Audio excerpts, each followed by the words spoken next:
Secularism বা ধর্মনিরপেক্ষতা শব্দটা শুনতে খুব মিষ্টি লাগে, তাই না? সম্প্রীতি, ভাইচারা, মিলেমিশে থাকা। কিন্তু ভারতে এই শব্দের সংজ্ঞা কি বদলে গেছে? আজ প্রশ্ন জাগছে, সম্প্রীতি রক্ষার দায় কি কেবলমাত্র হিন্দুদের? কেন এদেশের মাটিতেই উৎসবের দিন প্রাণ দিতে হয় তরুণ কুমারদের? আজ আমি আপনাদের সামনে এমন এক আয়না ধরবো যেখানে আমাদের তথাকথিত লিবারেল বা সেকুলার সমাজের দ্বিচারিতা একদম স্পষ্ট হয়ে যাবে। নমস্কার, আমি স্বাতী। মাধ্যম ইউটিউব চ্যানেলের আরো একটি ভিডিওতে আপনাদের স্বাগত জানাই। দেখুন, বেশ কিছুদিন ধরে ইরান ইসরায়েল যুদ্ধের আবহে টুকরে গ্যাংয়ের লোকজনদের বেশ সোশ্যাল মিডিয়ায় দেখতে পাওয়া যাচ্ছে। লম্বা লম্বা লেখা লিখছেন তারা, লাল পতাকা ধরে বিদেশ নীতি নিয়ে নানা জ্ঞান দিচ্ছেন। এর আগেও কলকাতার মাটিতেই আমরা দেখেছি চিকেন প্যাটিসের ঘটনা নিয়ে সে কি মরা কান্না, মায়া কান্না। আচ্ছা, আপনারা কি জানেন হোলির দিন ভর দুপুরে রাজধানী দিল্লির রাস্তায় কেবলমাত্র হিন্দু হওয়ার অপরাধে প্রাণ চলে গেছে এক 26 বছরের তরতাজা যুবকটির প্রাণ চলে গেল কারণ সে তার ছোট্ট বোনের সম্মান রক্ষা করতে চেয়েছিল। দেখা যাক কি ঘটনা ঘটেছিল আসলে সেদিন। बच्चा हमारा मरा, उनका कुछ नहीं हुआ है, वो सारे जिंदा घूम रहे हैं।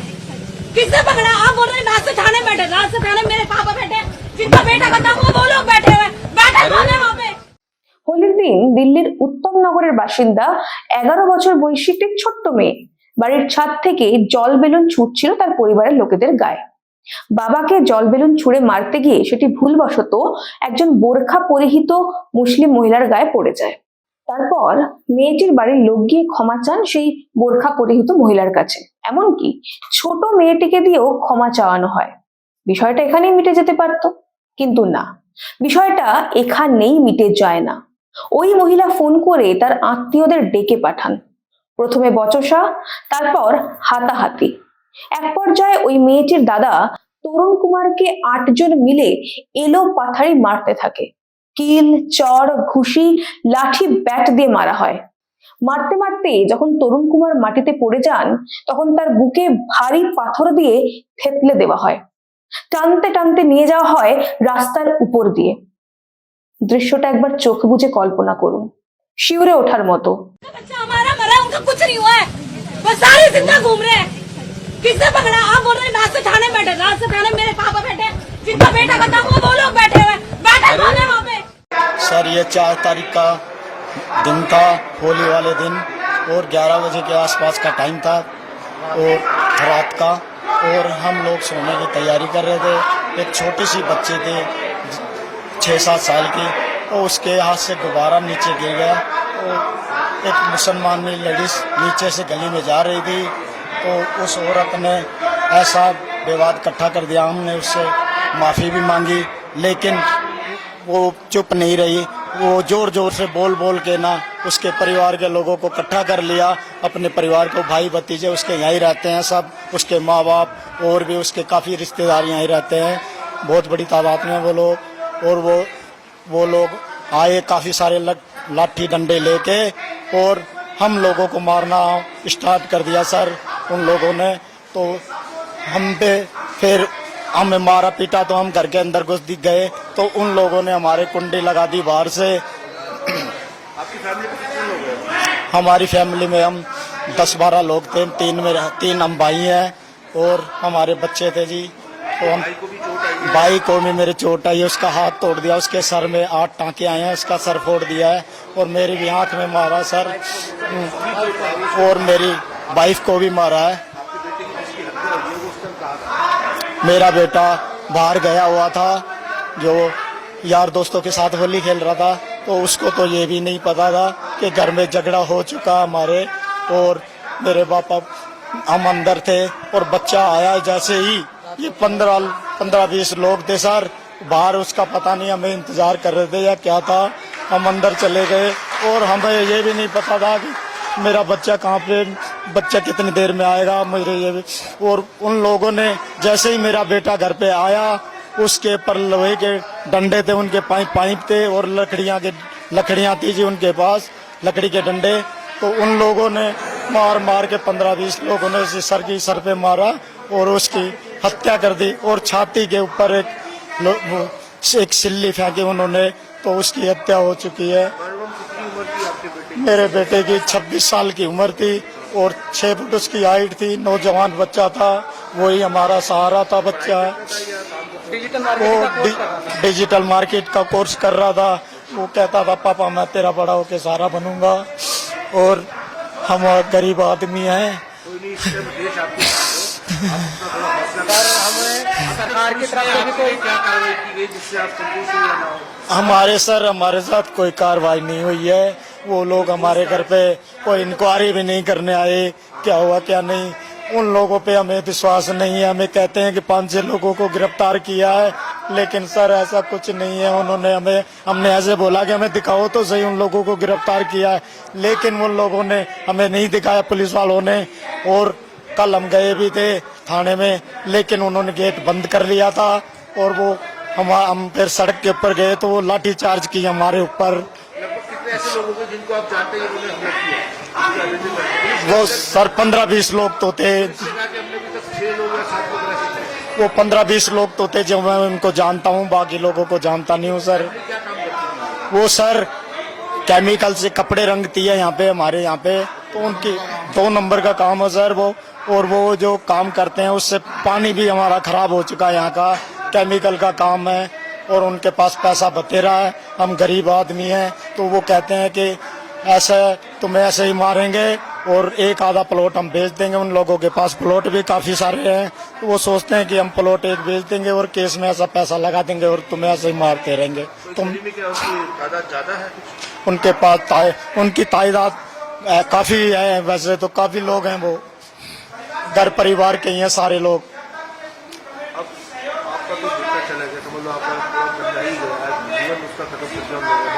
उन लोगों के लिए आप क्या डिमांड सरकार से देते हैं? सर मैं तो मोदी साहब से और रेखा जी गुप्ता जी से ये कहता हूँ कि उन लोगों को एनकाउंटर होने चाहिए। वो আমি যখন আপনাদের সামনে বলছি আমারও গায়ে কাঁটা দিচ্ছে।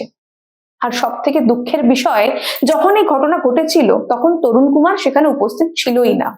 সে বাইরে বন্ধুদের সঙ্গে হোলি খেলছিল।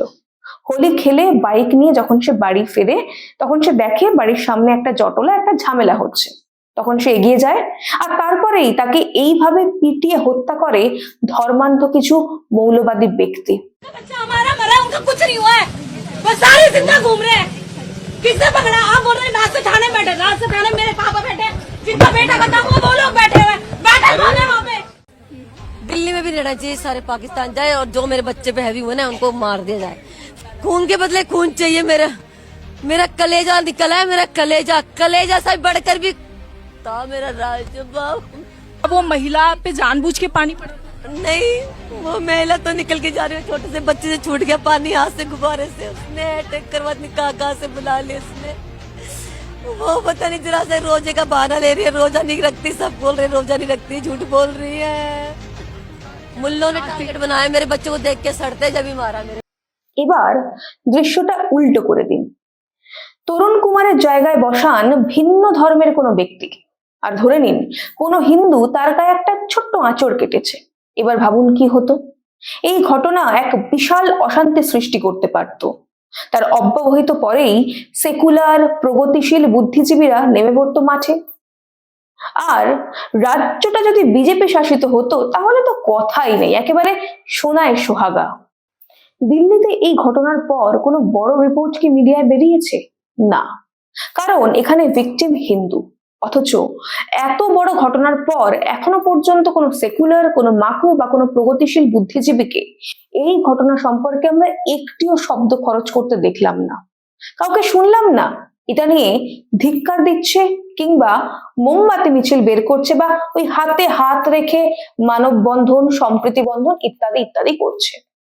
আসলে এটাই ভারতবর্ষের আসল সত্যি, জানেন তো। যুগ যুগ ধরে এই দেশে সেকুলারিজম হোক বা সম্প্রীতি রক্ষা বলুন, তার দায় একমাত্র হিন্দুরা বহন করে চলেছে। কানাইয়ালালকে মনে আছে? নিশ্চয়ই মনে নেই, বছর কয়েক আগের ঘটনা। 2022 সালে তৎকালীন বিজেপি নেত্রী নুপুর শর্মার একটি মন্তব্যের জেরে খুন হতে হয়েছিল রাজস্থানের উদয়পুরের একজন নিরীহ দর্জি কানাইয়ালালকে। প্রকাশ্য দিবালোকে মুসলিম দুষ্কৃতীরা তার কল্লা নামিয়ে দিয়েছিল। না, নুপুর শর্মার সঙ্গে কোনো সম্পর্ক ছিল না কানাইয়ালালের। কিন্তু তাকে মরতে হয়েছিল, কারণ কানাইয়ালাল হিন্দু ছিল। আর তরুণকেও মরতে হলো, কারণ তরুণও হিন্দু। আজকে যখন রাস্তায় আমরা দেখছি রমজান মাস চলছে, যখন ইফতার পার্টি হচ্ছে বা নামাজ পড়া হয়, তখন কিন্তু কারো সমস্যা হয় না। অথচ হোলির দিন গায়ে যদি একটু রঙের ছিটে লাগে, তখনই সমস্যা হয়ে যায়। এই প্রশ্নগুলো তোলা ভীষণ জরুরি। প্রশ্নগুলো তুলুন, কারণ একজন সচেতন নাগরিক হিসেবে আমি জানি আপনারাও যে কোনো রকম হিংসার বিরোধী। কিন্তু সেই সঙ্গে আমি ধিক্কার জানাই সেই সব ভণ্ড সেকুলারিস্টদের যারা রং দেখে রাস্তায় নামেন। উগ্রবাদীরা হিংসাত্মক কার্যকলাপ করবে, এটা তাদের স্বভাব। কিন্তু তারা সাহসটা পায় যখন সমাজের এই ভেকধারী সেকুদের কাছ থেকে তারা মরাল সাপোর্ট পেয়ে থাকে। যখন তারা অন্যায় করলেও সেই অন্যায়টাকে সুন্দর মিষ্টি করে সুগার কোটিং শব্দ দিয়ে রিপ্লেস করে দেওয়া হয়, তাদের অন্যায়টাকে ছোট করে দেখানো হয়। সত্যি বলতে কি, এই ভিডিওটা করতে আমার মন ভারাক্রান্ত হয়ে যাচ্ছিল, কিন্তু তাও মনে হলো এই বিষয়ে একটা ভিডিও করা দরকার। আপনাদের সবার জানা দরকার এই ঘটনাটা, কারণ কোনো মেইনস্ট্রিম মিডিয়া আপনাকে এই ঘটনা দেখাবে না। দেশ জুড়ে মিছিল বেরোবে না, কেউ শাস্তি পাবে না, কিন্তু আপনারা যারা এই ভিডিওটা দেখছেন তারা অন্তত বেশি বেশি করে মানুষের কাছে পৌঁছে দিন এই বার্তাটা।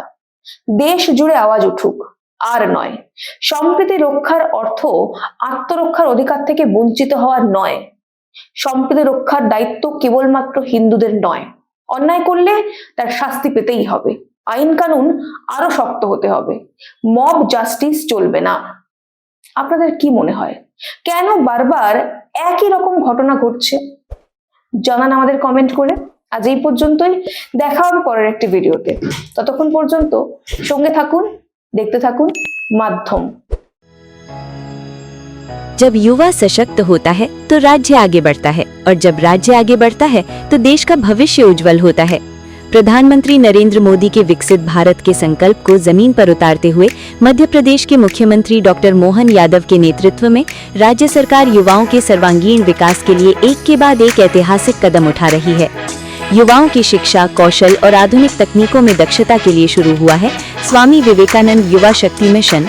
रोजगार और करियर के अवसरों से जोड़ने के लिए मध्य प्रदेश युवा प्रेरक अभियान और भारतीय सेना, पैरामिलिट्री व पुलिस भर्ती के लिए पार्थ योजना, जहां युवाओं को मिलेगा 360 घंटे का विशेष प्रशिक्षण। सरकारी नौकरियों में युवाओं के लिए बड़ा अवसर, 1 लाख पदों पर भर्तियां जारी, और अगले 5 वर्षों में 2.5 लाख सरकारी नौकरियों का लक्ष्य। हर साल जारी होगा भर्ती कैलेंडर। भारत सरकार के PLF सर्वे में मध्य प्रदेश ने दर्ज की देश की सबसे कम बेरोजगारी दर।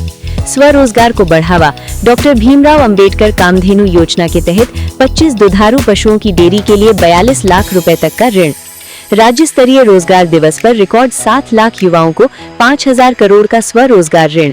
मुख्यमंत्री सीखो कमाओ योजना में 2024 में 20,000 से अधिक युवाओं को 41 करोड़ रुपए का स्टाइपेंड। स्टार्टअप्स को राष्ट्रीय और अंतर्राष्ट्रीय मंचों तक पहुंच, 50,000 से 1,50,000 तक की वित्तीय सहायता। खेलों में भी मध्य प्रदेश आगे, 985 करोड़ से भोपाल में अंतर्राष्ट्रीय स्पोर्ट्स कॉम्प्लेक्स। हर विकास खंड में स्पोर्ट्स कॉम्प्लेक्स, हर जिले में स्टेडियम, 1 डिस्ट्रिक्ट 1 स्पोर्ट्स कॉम्प्लेक्स। शिक्षा में नई दिशा, सरकारी कॉलेजों में कृषि विषय, विश्वविद्यालयों में pilot training course, Ujjain engineering college में IIT satellite campus, AI, machine learning, coding. भविष्य की शिक्षा आज। ये है नया मध्य प्रदेश, जहां सपना सिर्फ देखा नहीं जाता, पूरा भी किया जाता है। प्रधानमंत्री नरेंद्र मोदी का मार्गदर्शन, मुख्यमंत्री डॉक्टर मोहन यादव का नेतृत्व और युवाओं की ताकत मध्य प्रदेश को बना रही है भारत का युवा शक्ति केंद्र।